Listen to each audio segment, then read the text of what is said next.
citizens through education and advocacy a year ago to become better informed voters. Our voter service today is one that all 36 leagues in Pennsylvania will be performing throughout January and February. That is interviewing our state legislators on issues we have studied and through consensus established advocacy positions. We have chosen to share these interviews, which with some leagues are one-on-one. They go to the offices of the legislator and interview them, but we felt we would like to share our experience with you folks, and we opened ours up to an open forum such as today's.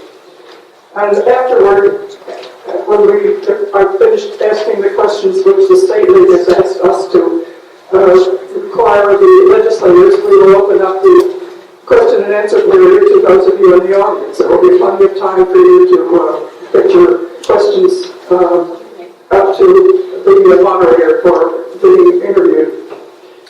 Membership in the league is open to all citizens 18 or older, regardless of their age, sex, religious, or political persuasion.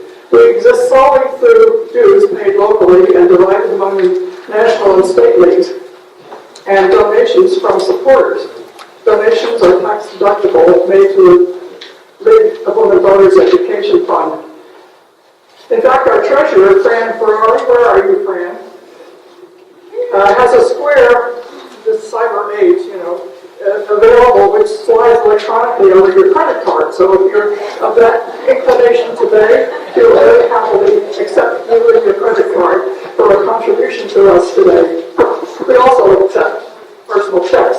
Our Director of Membership, William Hill, William Hill, you are standing at the line, is prepared also to answer any questions about membership, and I think you have your little square with you today too, right? We're pleased to introduce today also our annual directory, our government directory. You might have seen some copies of it at the table. This is not the final version. The copy is, of course, final, but because the legislators newly elected were having to look for space and offices in both Harrisburg and locally, they didn't always have their fax and their phone numbers ready, and we did not want to print the directory without complete information. So our printer, which happens to be Sun Lipo in East Stroudsburg, printed 100 copies on their office printer for us, so we have something available. The bulk copies will be available shortly, and Judy Fisk, Judy, where are you? There she is. She's the editor of our government directory. She's also our voter service person, and she will take your name if you want copies in quantity. We expect to have all copies eventually at all the public libraries in Monroe County, and we make an effort through Judy to get copies to all the municipal offices. So some of you are near one today and could take some of them with you. I'm sure Judy would be happy to accommodate you. You will note on the back of your program some coming attractions. I think they're pretty well self-explanatory. I'm not going to go over them, except that I do want to call to your attention the two programs. One is the groundswell rising, the hazards of fracking. The league is not on record as being for or against fracking.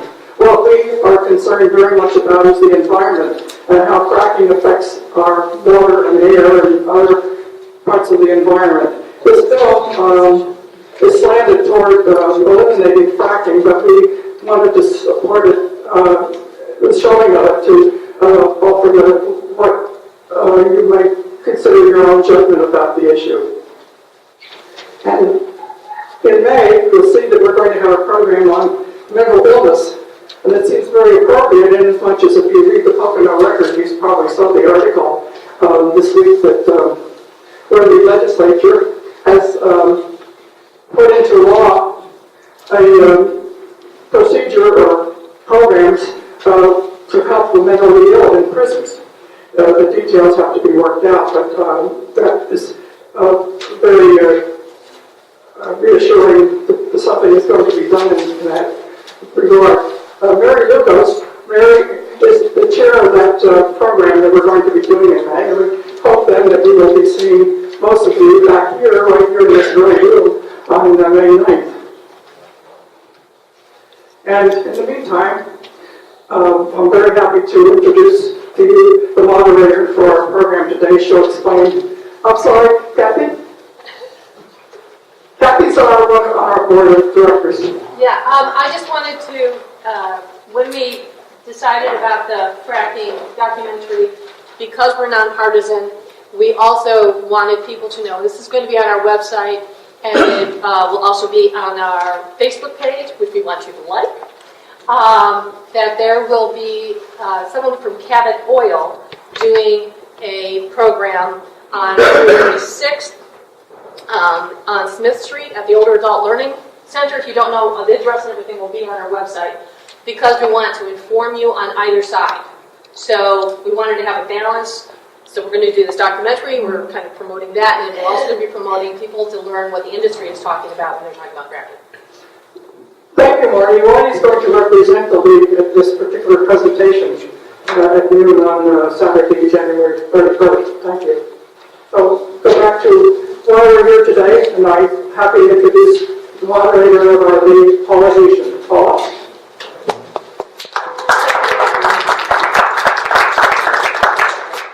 I'm delighted to see so many people here, even with broken glasses. I can see that we have a great turnout this morning, and that is a testament not only to the fact that we have our two newest legislators here, Representative David Parker from the 115th District, and Representative Jack Rader from the 176th, but also to the commitment of our citizens here in Monroe County. We realize it's not only important to turn out to vote, but also to remain involved and aware of what's happening in local government and state government.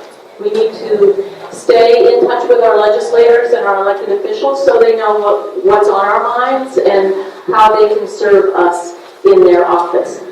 So we're glad to see everybody here this morning. Thank you for coming.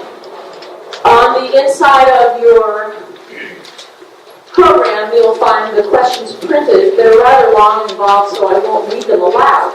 But before we get to the questions, I would like to invite our new legislators to introduce themselves and spend a couple of minutes just describing their district and what kinds of things they'd like to do. I know 2 minutes isn't a long time. I'd also like to acknowledge Carmen Broadnax, who's sitting in the front row. She's going to be our timer, and we will allow 2 minutes for each response. She'll hold up a yellow card at 1.5 minutes and the red card at 2. And this is just for interest of time. I don't think we're going to run out of time today, but it helps keep the event flowing. So let's begin with David Parker. Representative Parker. Thank you, Paul, and thank you everyone for coming. I'm going to represent the 115th District, as she said, which includes Hobart Township, Forest Township, Paradise Township, Stroud Township, where we're sitting, and for those of you Stroudsburg and Stroudsburg. I would like a little bit about me. I'm born and raised in East Stroudsburg, and my wife Amanda and I, Amanda's here with me today, we settled in Stroud Township at Antelope Lake, and that's where we raised our 5 daughters. And my cousin Barbara is going to look at the sound here.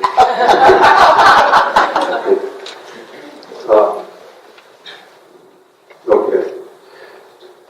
But what I'd like to do as a representative, I ran because I really want to work hard for our county and address the issues that affect us. And of course, school property taxes are the biggest issue, and what's caused that is the unfair funding that our schools have received over the years. So I really want to work hard to get fair funding for our schools and also get property tax reform so that more people can afford to stay in their homes, our children continue to get good education, and our area can grow once again. And I'd like to bring more better paying jobs to the area to grow opportunities for business to expand here. And we have an excellent location right on the interstates, and we're close to New York City and other areas where we can distribute things. So I'd like to see more manufacturing and that type of industry here. So property tax issue, that would be huge, and I think all of us here know what that would do. I'm sure many of you might have friends or neighbors who are looking at leaving or thinking about they want to leave because they just can't afford to pay the taxes anymore. So that's definitely number one for me. Thank you.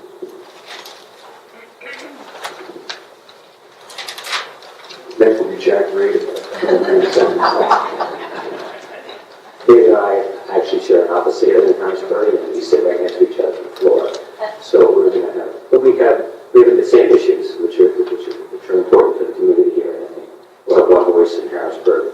We feel the same way in a lot of things. I'm from Jackson Township originally, for my whole life. The district I serve is at 176, and that includes Mount Pocono, Jackson, Chestnut Hill, Polk, Eldred, Tunkhannock, and Tillingham. So hopefully nobody is here from those areas. But I was a supervisor in Jackson Township for about 28 years. And so when this district was created, I had a lot of government experience in the area. I worked with a lot of other people in the district, in this particular district, throughout my 10 years as supervisor. So I had a lot of knowledge of the issues in the district, and that's one of the reasons I was running. I was chairman of the board of Jackson for a long time. I was involved in a lot of different committees in Jackson, the Water Authority, Open Space, regional planning. So I've been involved in a lot of governmental issues and local issues. I also have a small business, Mountain Springs Lake Resort in Readers, so I also understand the business side of issues that I think is important. I think we need more business people in Harrisburg, but, take more of a common sense approach and try to get things done. I think that's what people want, that's what they expect of the legislature. We just want to talk about issues, we want to try to accomplish things. And property tax reform is the issue, is my issue, and I campaign. I knew it was, but not being endorsed, I never knew how hard it really was on the local people. And it really is, no matter what style of home you have, what kind of home you have, people have property tax issues. And we want to keep the good people who live in our district and our county here. We don't want to see the move. I'll keep it shorter so I can have extra time for something else. Thank you, gentlemen. Again, I refer everyone to the inside of your program, and we will go to the first question, which is about parties, major parties and independent and third parties, and what can be done to enhance people's ability to express their political views when we have somewhat of a restricted voting system. So I'm going to switch the order, and we'll start with Representative Rader. And I'm glad you did that, because it's so best to go first and then there's nothing left for him to say. I'm going to take a little different point of view on this question. When I went out campaigning, knocking 7,000 people and talked to the telephone calls and knocking on doors, I think the issue really is for voters. They're frustrated in the government. And the reason they're not voting isn't because they're voting Republican, Democrat. The reason they're not voting is because we're not getting things done in government. So I think it's our responsibility, in Harrisburg, on the federal level, to understand what the issues are that people have and try to solve them. That's why we're elected. That's why we're there. We're supposed to be there to accomplish the things that the people in our district want. So I think in that manner, if we start doing what people need and want, I think more people will start voting. They said when I was running and talking to people, they said, well, we're frustrated for government, we're not going to vote. And my response was to them that 80% of the people voted instead of 15 or 20 or 30% of the people. We would have a totally different type of government. And it's important for people to understand that. So I think it's really, we have to do a better job in government, and then I think more people will start voting. And I don't know which one has to come first. I know from my perspective, I want to be with my people want in my district, and that's why I'm elected. And that's what I will do. And so I saw something about redistricting. We have to do a better job in how we redistrict. I do agree with that. Thank you.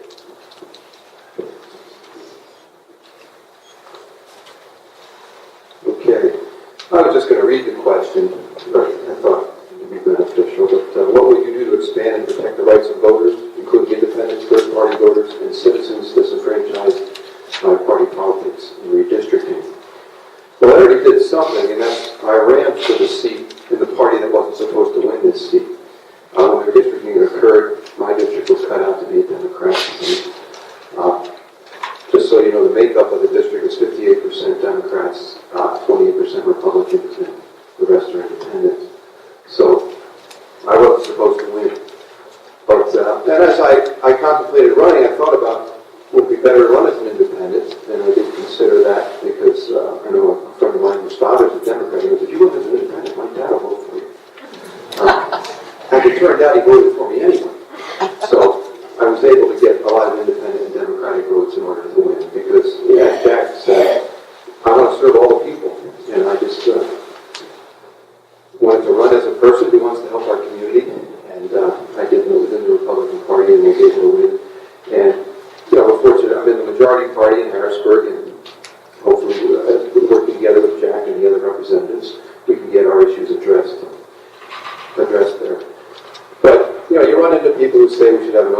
primary, other than I did run into voters who said, we should have closed primary, as we do. There's a couple things I suppose you could do. You could eliminate primaries and the parties would just put forth their candidate. I think that disenfranchises good citizens who are part of a party but aren't involved in party politics. I don't know that I'd want my primary in that format because I haven't been a party man. I've just been a local businessman involved in my community, registered as a Republican. So, and the other option is to open it, and then anybody can vote in here from the primary. So, I think as it is, the system is good. Independents do have an opportunity. We did have an independent. If he'd had a committee, he'd have been in the race, and I think I'd been on the ballot and it as well. So, thanks, Paul. Thank you. Second question addresses the issue of pay equity. I think anyone who reads realizes that most single-family homes are headed by women, so pay equity is a big issue and one that we'd like to hear more about from our legislators. So we'll start with Representative Parker. Okay, thank you, Paula. Well, I have 5 daughters, so for me it's very important that they have the opportunity to earn as much as a man in any given occupation that they choose. And I've been fortunate that they've had those opportunities. My oldest daughter had a great opportunity to go to school on a golf scholarship. I know that's not working yet, but it equals $30,000 a year, which was very nice. And now she's had more opportunities. She's going to start working after she graduates, actually at the golf course, but that's what she loves to do. But no, it's very important to me. And I think if you look, when I first graduated college, my girlfriend at the time got a job, I got a job. She made 50% more than me. So the opportunities are there, and we want to ensure that that continues. There's still a lot of stereotypes out there. In my industry, when I got that first job, it was at a lumber yard in Carlisle, Castle's Lumber. And my first couple of weeks there, a woman approached the counter, and my coworker Wendy approached her and said, "How can I help you?" And she said, "I'd like to speak to a man." So Wendy turned to me and said, "Well, here's David, he can help you." And the woman said, "To me, what kind of paint do I need for my shutters?" I said, "Wendy." And then we went through the process. I was just the mediator, really. Then we went to the paint department and eventually helped this customer, but then I left because I think she finally realized Wendy knew more than I did. And that still happens. I talked to Dee at Kramer's, and they said, "How often do you get that phone call where they say, I want to speak to a man?" And she says at least once a month. So that still happens. And we still use that training where the man will ask the woman. So, there's stereotypes that are there, and until more people die off, which you don't want to talk about. And people realize that women can do as much or more than men. I'm very grateful for my wife and all she does for me. So. Thank you. Representative Rader. Well, I don't think that the same approach is David. I don't think more people should die off. I disagree with him on that issue. To me, there shouldn't be any discrimination, whether it's men and women or whatever it is. So I don't encourage any type of discrimination, no matter what it is. I haven't seen it in my life because I live with my sister, and we've been in business forever. We've been treated equally. In my township business, the most important person I had working there was my secretary, woman, and most of the people in the office were women.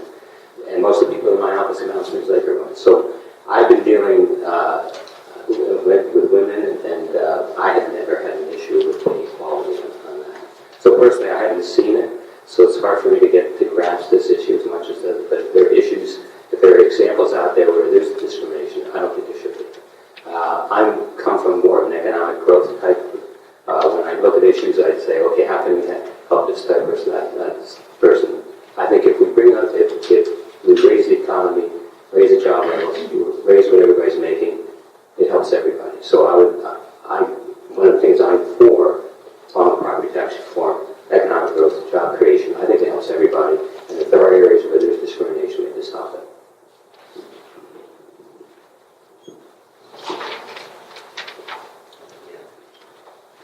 Thank you. Third question, we already spoke briefly about fracking and some programs that are coming up that we invite you to attend. But our issue is environmental issue. The environmental issue regarding disposal of some of the waste from the extraction process. So we'd like to ask our legislators to address that, question 3, and we'll start again with Representative Rader. Well, until people die off, I would look for I'm a Republican, and I'm pro-business, but I'm also pro-environment. I mean, in my township, I've had the open space program, the open space committee. I know how important it is to have a strong environment and a clean environment. I've also, on the water authority in our township, we've had issues with water quality. We had to come in and create a water system for us, so I know how dangerous it is when the environment isn't treated properly. But I also am pro-business, and I think in our nation and the technology we have and the people we have living here, I think both can coexist. So I think there are ways that we could drill. It has to be done properly, it has to be done safely, but I think it can be done.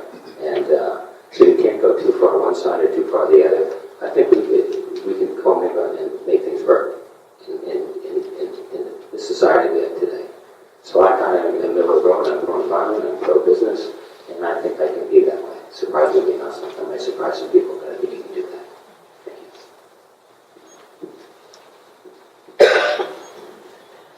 Well, similar to Jack, I'm pro-business, and certainly in the Pocono Mountains we have beautiful streams and a great environment. We want to maintain that, and I want to work to protect that as much as we can.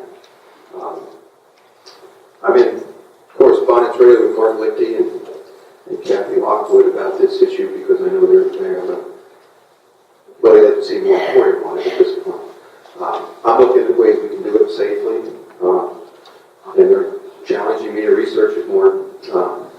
I know a lot of it's done with water, liquid hydraulic fracking. It seems that there's better methods out there that might cost more, but liquid propane, I was reading about that fracking, and there's no water involved and fewer of the elements in the ground that could be harmful if they're brought out or are brought out.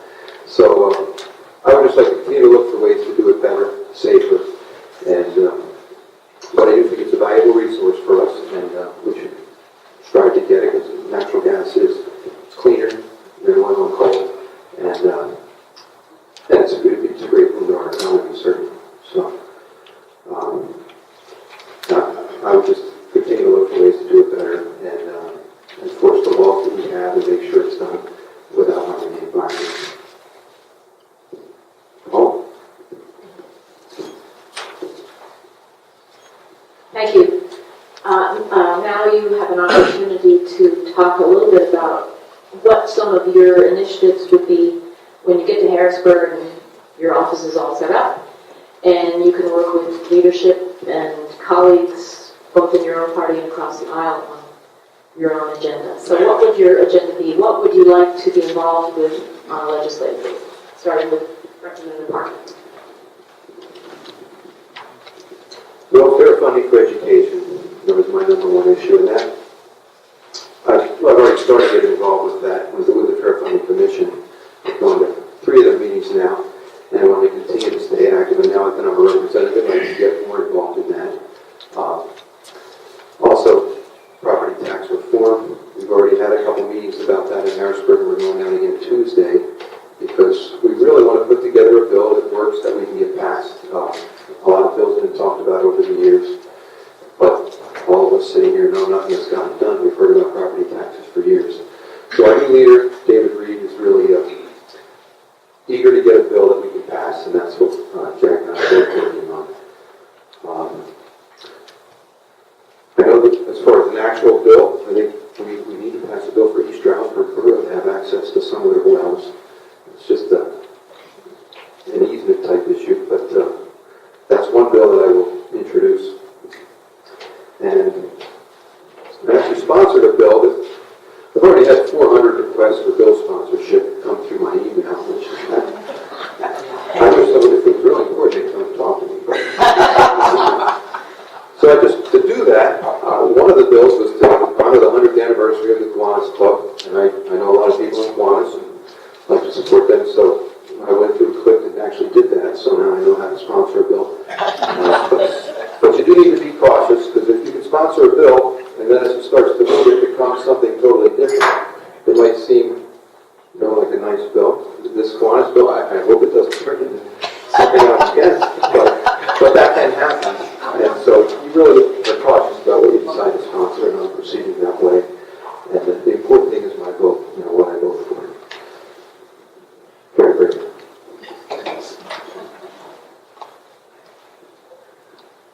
I too gambled, and the other day I tried to co-sponsor a bill, but it wouldn't go through on my computer. So maybe I forced people. I don't think it's important what bills our names are on. It's more important what legislation we can get done. So I am too concerned about getting my name in a bill. I want to work hard on the issues and talk to people and try and get 102 votes on whatever issue I'm concerned with. So I lean more to that. I don't need my name in bills, but I do want to see things move forward. The property tax reform, pension reform, more money for education, I think that's important. The things that are important to you people. And like I say, that's why we're elected, and I will work hard to that. So if you don't see my name in a lot of bills, maybe I'm working in the background to try and get some things done. I think that's the most important. Thank you, Representative Rader. The league does have a fifth question that we didn't print on the program, but we presented it to the legislators in advance, so we're not surprising them. And it has to do with education funding. I'll read it aloud.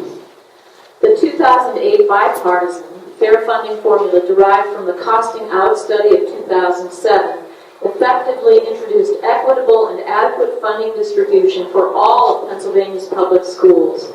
That formula was abandoned in 2011. As a result, Pennsylvania is now one of only 3 states without a formula. What specific action? And myself will be working on it. Representative Parker. Yes, as I said, funding formula, fixing that is my biggest priority. And that will certainly have to help our taxpayers once we have more money. I know the costing out study produced, the formula, but going forward, that was definitely more fair. I don't know if it's still as fair to our schools as it should be, but as we went forward, if we had the money, and if it was continuing, it would be getting more fair as we go. But the fact is, we have a budget shortfall in Pennsylvania. And one of the things, when you're looking for revenue, I want to look for waste and find areas in the government. And in our government operations themselves, we spend $130 billion. And I got to think, somewhere in there, there's some cost savings we can make. And we can free up that money to put towards education where it's needed. And so that's what I want to do. There was a committee a couple of years ago on making government more efficient, and some things, some initiatives that would do that. And it's going to take study and research to find out what recommendations are they being done, and if they're not being done, why not, and find out what they are, and let's start implementing those so we can get those savings. But, even in the recent training, you see a lot of redundancies in Harrisburg, and so why do we have 2 different or 3 different agencies or groups doing the same task when one could do it? So we want to look for those things and again, make government more efficient, use our money where we should, and give our students the education they should get. Thank you, Representative Parker. That's the 5 questions that the league had. We have already received some questions from our audience, and we do have note cards that you are welcome to use to fill out a question. Put your name on it. We don't use your name when we ask the questions, but after a quick break, we'd like to come back to those questions. And so please feel free to have some coffee, some tea, some of our delicious league-provided refreshments, and we'll come back for the second half of the program afterward. About a 10-minute break, that's all right. Educated students that are in the public schools. So, I want to fix that funding issue regardless of where the funding for schools ultimately comes from. There's no doubt our schools need more from the state, and we want to do that. If it ends up all coming to itself, we have the potential to do a much better job. And but to get back to that, it's going to take a long time, transforming people's minds across the country. But I would love to see that happen. But I think we have a lot of great schools here, and I'm happy with the way my daughters have been educated. And I certainly want to see equitable funding and not so much going to Simon charters coming out of our system. Representative Rader. I agree with David on a lot of his answers. My concern about I think with property tax reform, it's going to have to be, unfortunately, going to have to be done more on the state level. The problem with that is you may be taking some control away from the local level, which I too think is the most important, to keep more local control. So, but there's no perfect system. If we want property tax reform, we're going to have to give and take on some of these issues. So that is my problem with property tax reform that I'm interested in. But as I said before, other issues, there's a negotiation process. We'll be on top of it. We know what you people think. We know what we're going to try and get. We have to try and convince 102 people that we're right. But yeah, larger is always better. I'm for smaller local control on almost everything. Thank you. You can stay right here if you'd like to. The next question is also related to education funding, but on a little bit different level. With deficits in budgets and school funding issues, how can the state support a needed increase in education funding for community colleges? And this, of course, is one of President Obama's initiatives, better improved funding for community colleges. Well, I think education is education, whether it's community college, high school, whatever. I look at it as one big picture. And I think we have to fund their education better. I think that the property tax reform would be a start. I think Marcel Shale, I believe there should be a tax on that.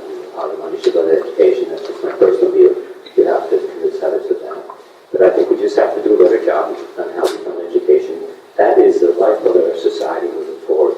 And we can't say, oh, everything's on a money issue. Sometimes we have to make things work. And there are different ways of doing that. I think local control helps. I think we have to have people who are intelligent running the systems that we run. Could there be cost savings locally? Yeah, and then people to determine that would be the people who run the system. We have to vote the right people in place. So there are a lot of issues that have to kind of work together, and everything's not going to be perfect, but I think education, whether it's college, high school, grade school, that's a lifeblood of our community, and that's how we move our society forward, so we have to find a way to do a better job with that. Thank you. Representative Parker. Well, community college is a great opportunity to get an education at a more affordable price.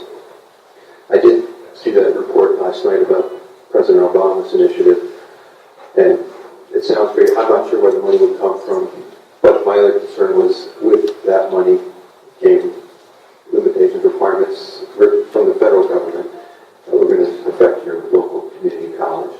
Now, we have a nice community college here, Northampton, Monroe campus, and I think they're doing a great job. I know a lot of people working up there and a lot of students there as well. And just so students could go for free, I guess I don't want to see the federal government take control over that institution or take more than they should, because I don't think that's going to ultimately help the students. So, and I don't even know what tuition is there, but I should. But no, I think community college is great. You go there 2 years and then go on and get a 4-year degree somewhere else. I welcome thought it'd be good for my daughter. But she's in nursing school right now. That accelerated program at a very good value, $14,000 for 16 months, and she'll have an RN. So there are opportunities out there if you can find them. And community college is one of those. But yeah, I'm not sure where we can come up with the extra money to make it free. I apologize that I failed to fold the next question into the previous question because they're closely related. And I think there's a relatively simple explanation for this, but we'll let the representatives answer it. Why do we as Pennsylvania residents have to pay more for tuition than New Jersey residents to attend Northampton Community College? They had a similar question. Why do I, as a Monroe County resident, have to pay more tuition to attend Northampton Community College? So we'll start with Representative Parker. Is that very true? It's a good question. I didn't know New Jersey did pay less.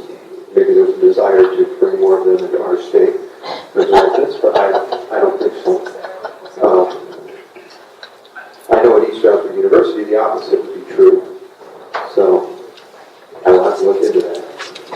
What was that second part? Uh, Oh, Monroe County, yeah. No, I agree. It would be nice if our local county community college, I mean, I know it's a branch of Northampton, but yes, Northampton students pay less than Monroe County students. And I think our county students do deserve a little more toward that. I think I've heard that the school districts invest some in the college.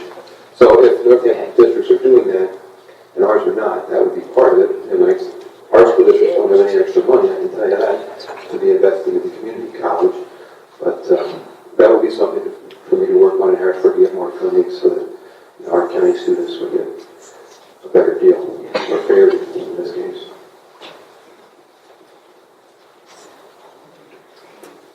I do know the answer to this one, so.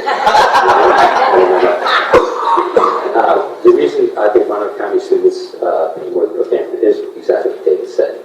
Down in Northampton County, the local school districts contribute toward the education of Northampton Community College. So ours do not up here. And but one thing, and this is just something I thought of recently, I didn't think of it, but someone talked to me about it.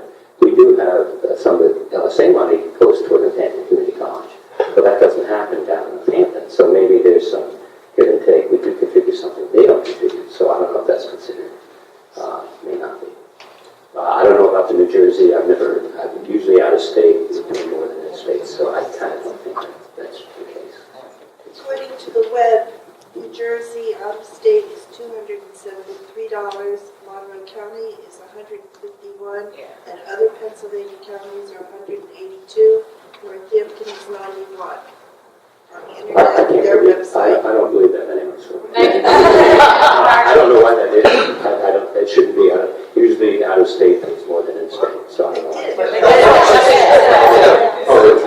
273 as opposed to Monroe County of 151. Thank you, Mark. Maybe you can share that afterward with the person who asked that question. We're on to a completely different topic, and this would be a really easy yes or no answer, but I like to think that our legislators would explain why they answered the way they did. Are you in favor of increasing the minimum wage? Representative Rader. I am not totally against increasing the minimum wage. I'd like to see the program how it would work. I think there should be some cost of living increases, but to go to 10, 50 an hour, I'll just tell you from my experience, I think these are entry-level jobs normally. They're not meant to be jobs, for your future. In my business, I've hired kids 16, 17 years old.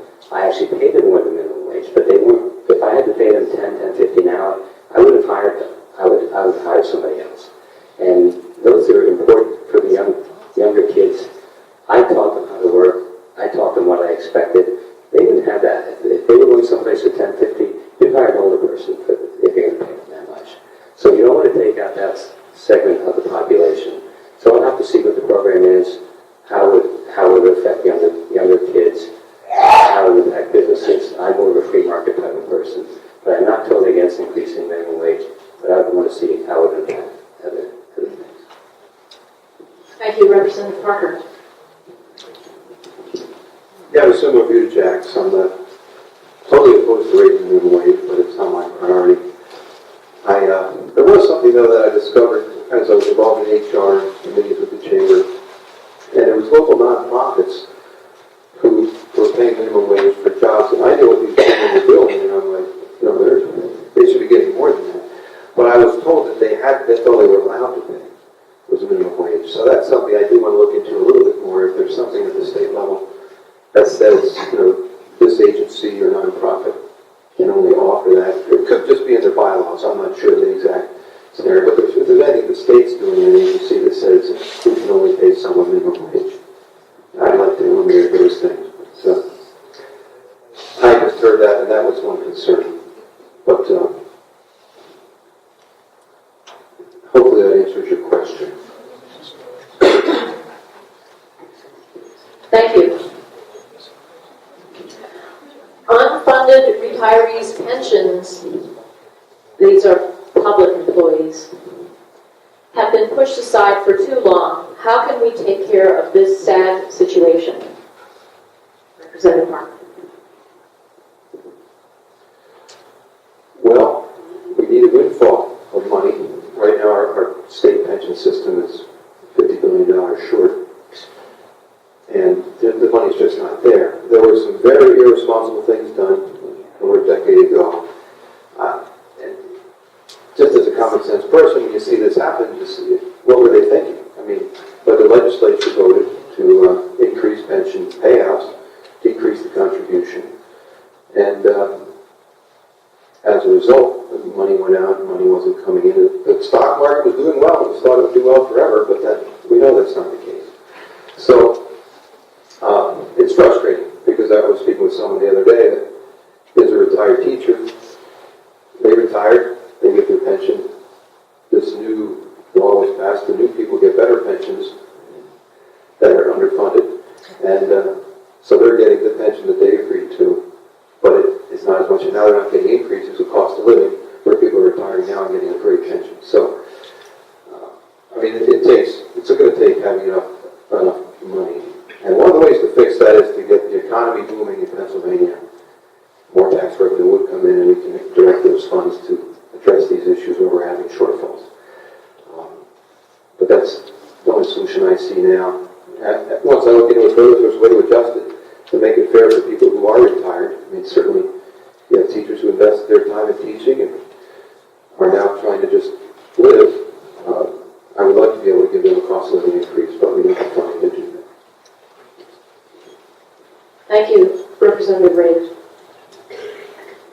Pension reform is an important issue. We actually have had meetings on pension reform, and I think there's some bills that will come out of the House, I think good bills, that won't, I would never vote for anything that would impact current retirees. They have their money, they were promised something.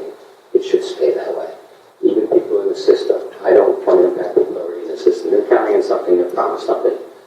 It should come to fruition. But we can, people coming into the system, new people coming in, we can handle them a little particularly, cut some of the costs that we have, and maybe over a number of years, the pension system can be fixed. But they did do a lot of very responsible things. I can't believe some of the things I've heard that they've done. That has stopped. We all have to get on board and say we do have a pension issue. I mean, the governor said we don't have one. We have a pension issue. The House understands that. We are putting programs forward. I'm sure some things have been voted on that I think are reasonable, that we'll move forward, and hopefully the governor and the Senate sees it the same way. But I won't go for anything that impacts current retirees or even people in the system. I'd rather not even impact them. But for me, it would have to be the people coming into the system that can make adjustments further down the line. Thank you. Who decides how the Interstate 80 widening will be accomplished through Stroudsburg or via a bypass? And I guess I would add, do you think that's the proper agency or place for that decision? Actually, they put that on me. I decide everything. I did ask this question the other day because to me, I think a bypass would make a lot more sense, and I brought it up at a meeting we had the other day and said, well, that's done. You can't change anything. So apparently, but what they do want to do, my understanding is, and I'm not sure who is controlling it, my understanding is they are going to work with the local community, come up with some solutions that make more sense for what they're trying to do. If I was involved earlier, before all this was going on, and they say it's out of your district, it really doesn't concern you. It does concern me. I drive to Stroudsburg all the time. I would like to see a bypass. Every time you see congested areas, normally the solution to those congestion areas is a bypass, but it wasn't done here. I don't know why. To me, that makes the most sense, but I've heard it's far enough along. And I guess we all missed it, because I didn't see a lot of meetings on bypass. I didn't see it anywhere. But apparently it's pretty far along, but I do know they're going to work with the local community and try and come up with some solutions that work more for them. But for my sake, I would prefer to see a bypass. Thank you. Representative Parker.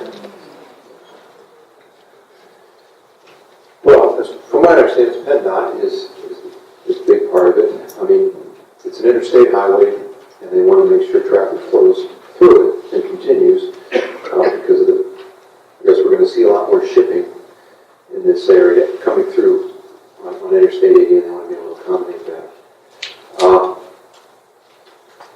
I would like to see a bypass too, but I heard the same thing Jack did, and it's pretty far along to change it.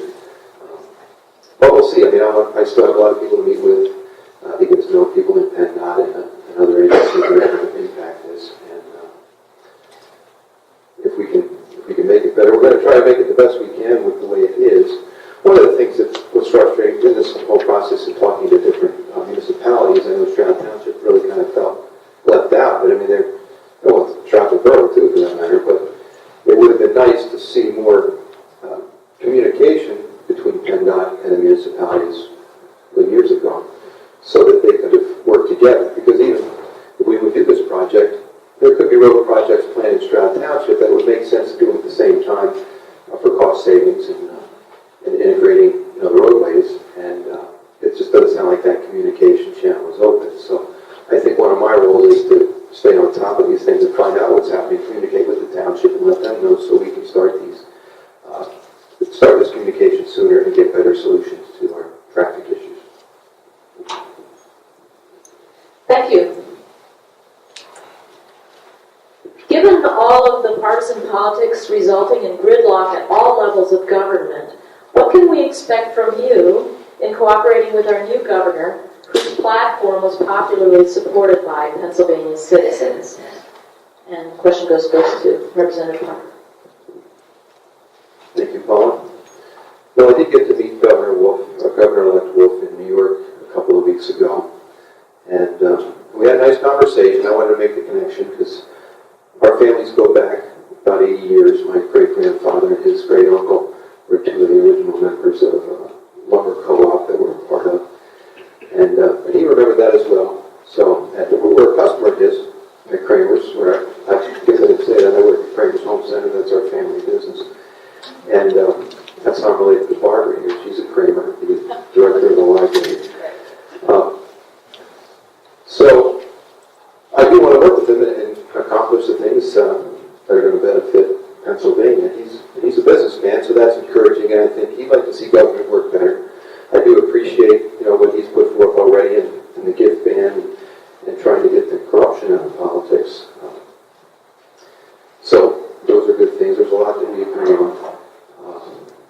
I just look forward to working together with him and the legislature to get things done for Pennsylvania. And I'm thinking positively. Again, he comes from a similar background to me in business. And it's New York County, and they have a property tax issue too. So that's the other encouraging. That's our biggest one. And his county has the same problem. So he'll be hearing from his local residents and neighbors about that as well. Thank you, Representative Rader.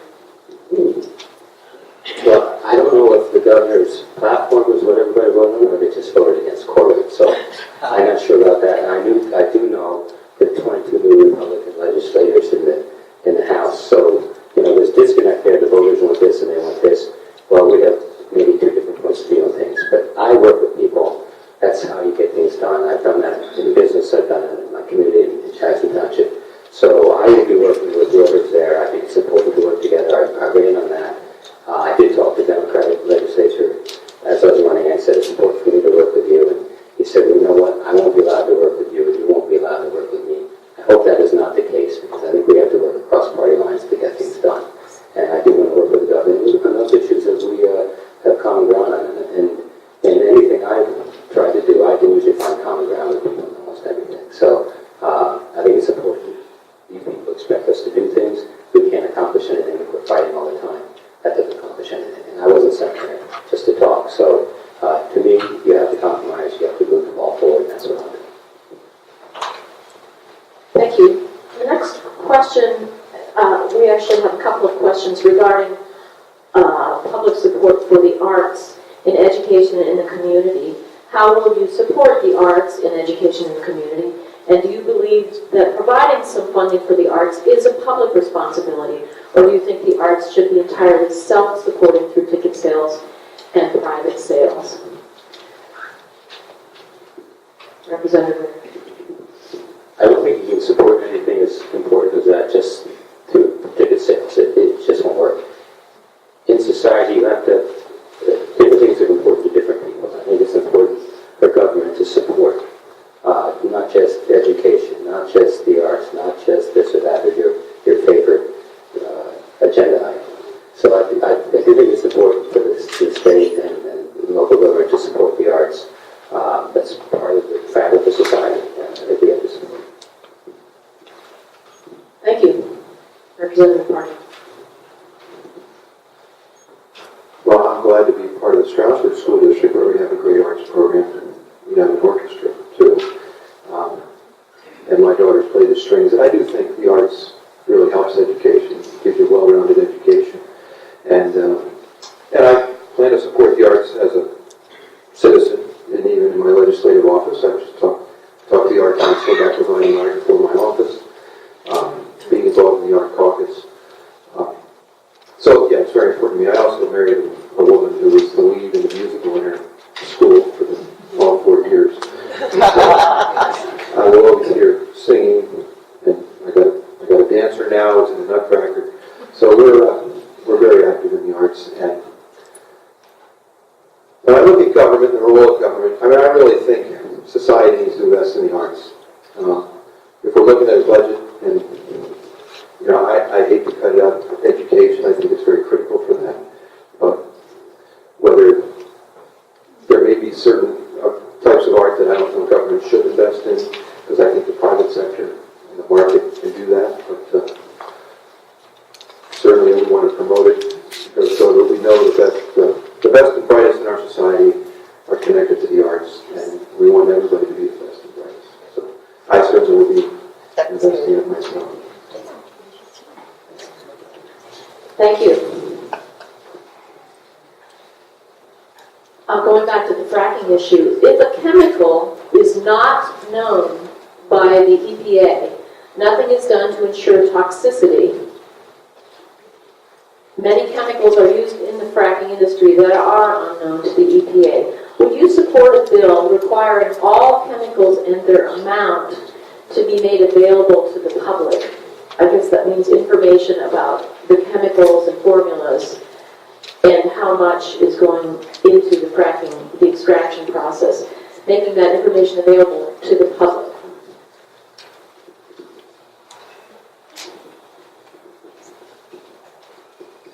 That's a good question. It's complicated. Well, I am looking into fracking, and I've been reading about the chemicals and so forth. And some chemicals are involved in the process. Some of them are chemicals or elements that come out of the ground, that are, they're naturally in the ground, and they're coming out of the ground in this process. And it's a question of whether they impact it. Methane is mentioned a lot as one of those. Of course, that can be used as a byproduct that we use for energy. But so I don't have a good. I certainly don't want to do anything harm to the environment. How much we require of the companies to talk about what's in there, the liquid that they use. Some of it's proprietary, and they don't want to show the competitors what they're using because they want to have the most effective system. But we don't want it to impact our environment. Certainly, the EPA should know about it. Those who regulate the industry should know what is in it. And I think you may be able to do that and still keep it confidential so that it doesn't affect other companies. Other companies don't know. But just to put it out there for the public, I'm not ready to promote that at this point. Thank you. Representative Rader. These are tough issues, and this is why we were elected, and we stand in front of you and try and answer these. I think in our country, we have enough intelligent people, we can do anything we want to, and I think we can drill effectively and safely. But I think we need the regulations in place to do that. I don't know if they're in place at this moment, but I think that's how drilling can be done.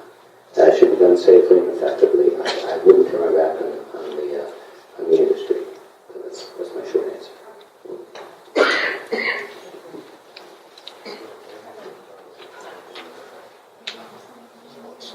As a Pennsylvania legislator, you'll probably be asked this question in lots of forums many times. What is your stand concerning the Second Amendment?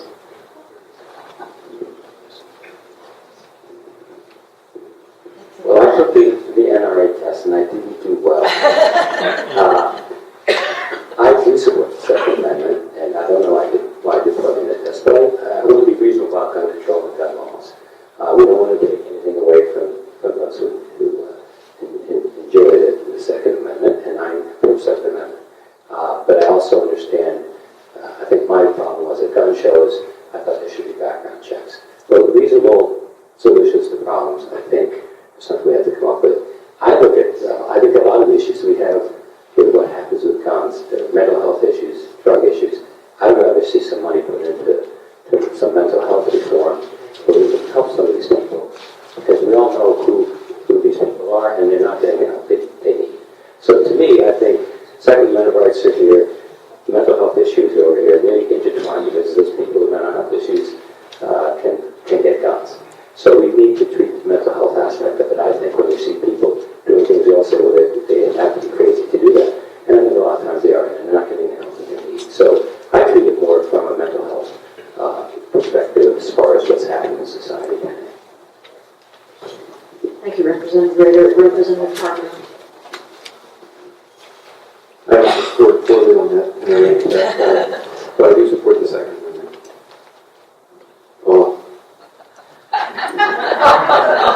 Okay, thank you. Yeah, I needed a little break there. Do you agree with the state's appointment of a receiver in York City School District, which essentially removes locally and democratically elected school board officials from making education decisions? Do you agree with the receiver's intention to turn the entire district into charter schools USA? Representative Parker. Is that one specific company, Charter Schools USA, you know? Yes. Okay. Well, I know they have issues in the New York City schools, as they did in the Philadelphia City schools. And if you see that the students are not getting educated as they should be, and the state needs to intervene, I mean, that's part of the Constitution. The state wants to ensure that the students receive an education. And if the local municipality is not doing their job, then they come in and they do that. I have to be honest, I don't know all the particulars about the New York City case. I would hope that the best interest of the students is what they're looking to. And I don't know enough to say, but I just hope you. But I am always for more local control than almost anything. So I hate to see if actually local control is taken away, but I don't know the reasons behind that. But I am always for more local control, not less. But I don't know. I feel like you should really speak on it. Thank you. Pocono Medical Center recently conducted a survey on services in this area. What additional medical services do you feel we need, and what can you do to obtain or improve medical coverage for Monroe County residents and environments? Representative Rader. Well, I do know I'm head of the Pocono Jackson Water Authority. I do know in our region that 715 to 611 there's going to be a hospital built at Pocono Medical Center in Iceland. So we're going to have more facilities. I know St. Luke's is coming into the area. So we're going to have plenty of hospitals in this area that should upgrade what is offered to us, because they're going to be competing. And if one has one thing, the other one doesn't, they're going to have to upgrade the facilities. So that should help medical private provisions here, coverage here. As far as the payment of it, that really gets complicated. I do know if you have a problem, you can go to these hospitals and it will be covered if you don't have coverage. I do know that. Thank you, Representative Parker. Yes, so I was born in Pocono Hospital. Two of my daughters were born in Pocono Medical Center. And I'd like to see the experience I've had over the years. My mother had a heart attack a few years ago, and it was just great, the heart center that we have now. But she was able to get care right away. And the cancer center, when I visit that, I see lots of people I know coming in and out because they're getting the cancer treatments here. So we are making a lot of headway and getting more medical opportunities here. What Jack just mentioned, I mean, there's that hospital, St. Luke's wants to move up here with the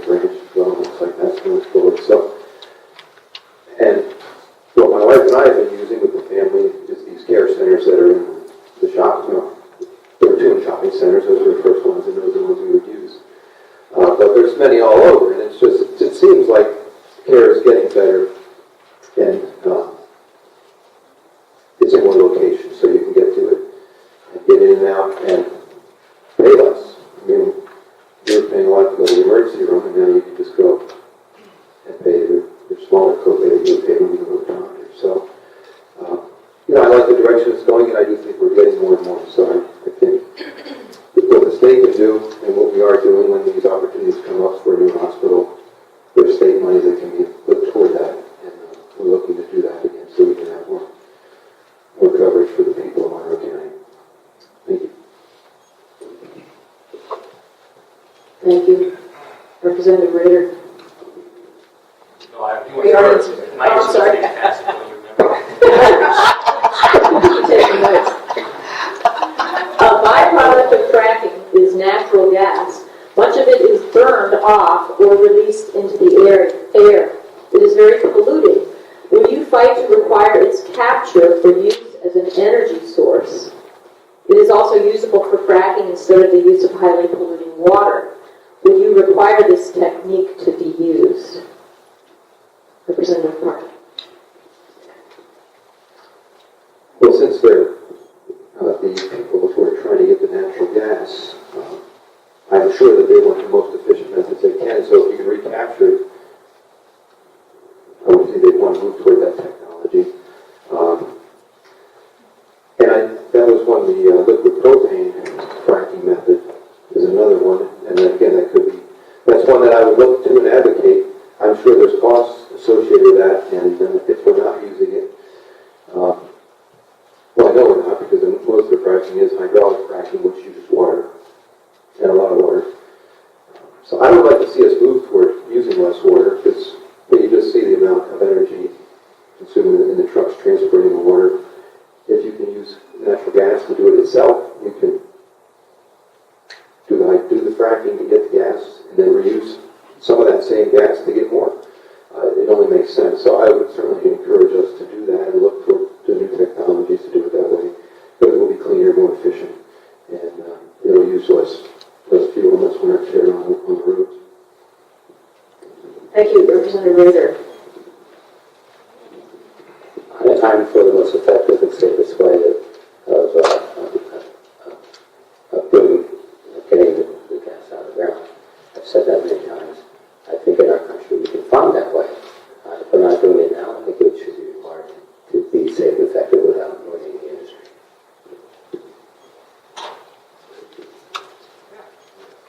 Thank you. With the increased need for senior services for our aging population,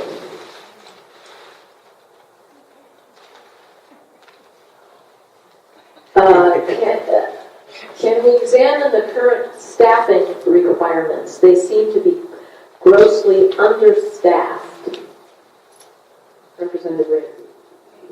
I don't understand the question, but I think, well, we have to take care of our elderly. I don't understand this particular question, but I think we have to take care of our elderly because we're all going to be there at some point in time. So let's keep that in mind. So I am for what's most effective in doing the job we have to do with our elderly.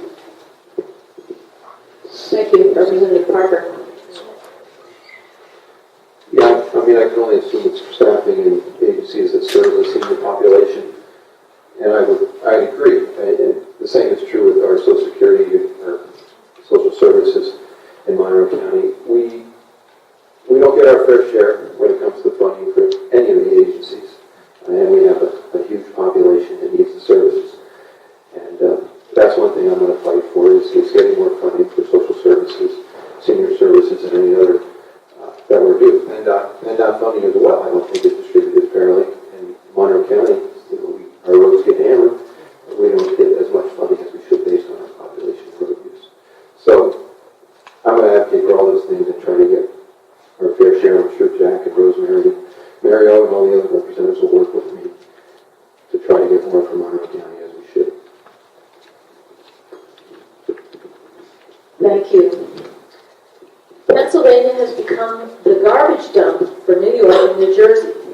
This seems to have been lost with the fracking issue. What controls can be ensure safe portage and environmental awareness. Representative Parker. Okay. Well, no matter what kind of garbage we're transporting, it should be done in vehicles that are secure, safe, and gets it to its destination without impacting our environment. So, I would say we continue to enforce the regulations that we should to make sure the trucks on the road are safe. And that's the only transport method we have right now. I know there are some trains involved in some of it, and those, again, they should also be maintained so that the waste gets to where it should, processed properly, and doesn't spill or impact the communities that it travels through. Thank you, Representative Rader.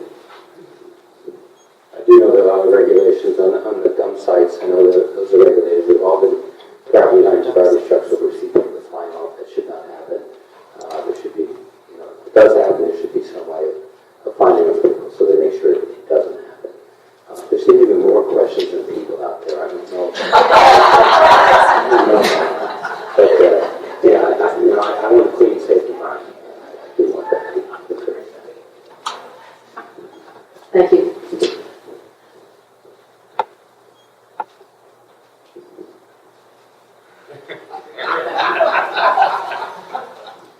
This is a statement, but I'm going to make it into a question. How can we bring manufacturing jobs, good-paying jobs, to the Pocono Mountains without destroying our environment or without adverse impacts on the open land that we all enjoy and benefit from? Well, as I said, in answering one of the questions, I was a big open space proponent. And as a supervisor, I was encouraged conservation subdivisions, not regular subdivisions. So I think we can, if you get what you need for the open space and the environment, you can do it hand in hand with development, whether it's manufacturing or new people moving in. But it's important to develop properly and intelligently. Thank you, Representative Parker. Yeah, well, it depends on the manufacturing you're doing. Some manufacturing requires a lot of water, which is going to impact the environment because you're drawing that out of there. Some may not require as much. We did have more manufacturing here years ago when I was a kid, and even before that. It would be neat if we utilize some of those same buildings that were used. Of course, they were designed for rail distribution, which is available. So what I like to do is look for opportunities. I know there's businesses out there looking to locate certain places. It seems like we've lost out on somewhere. You see a new business going to Pike County, and you wonder, well, why didn't we pursue that? Because it's a type of business that won't necessarily impact your environment. And that's when we do have sites already designated for different manufacturing and other industrial sites. And I'd like to see them get used so more people here can work here. But we want to do it as responsibly as we can and not impact the environment. Thank you.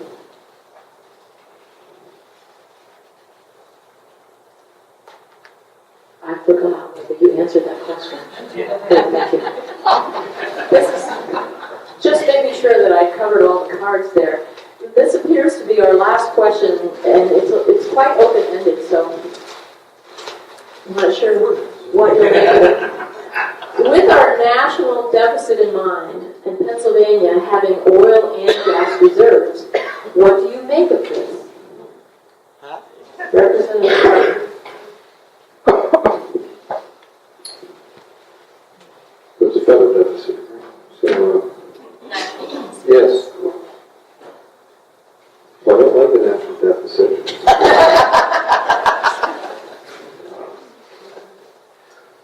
And we do have opportunity here with the oil and gas reserves that were just mentioned. I mean, that is something that we could use to help our state.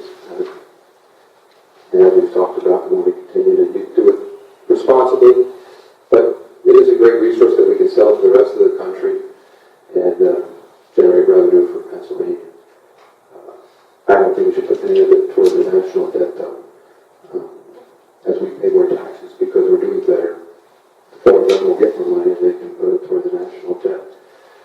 Although I don't see that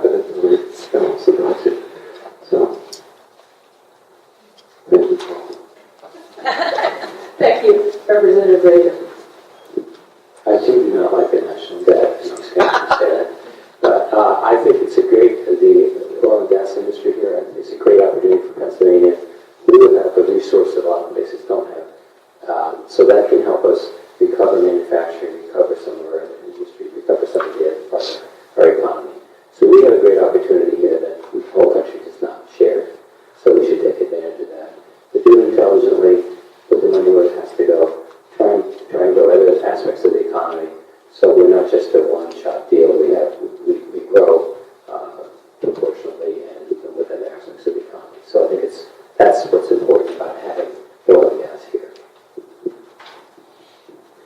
Thank you both, Representative Rader and Representative Parker.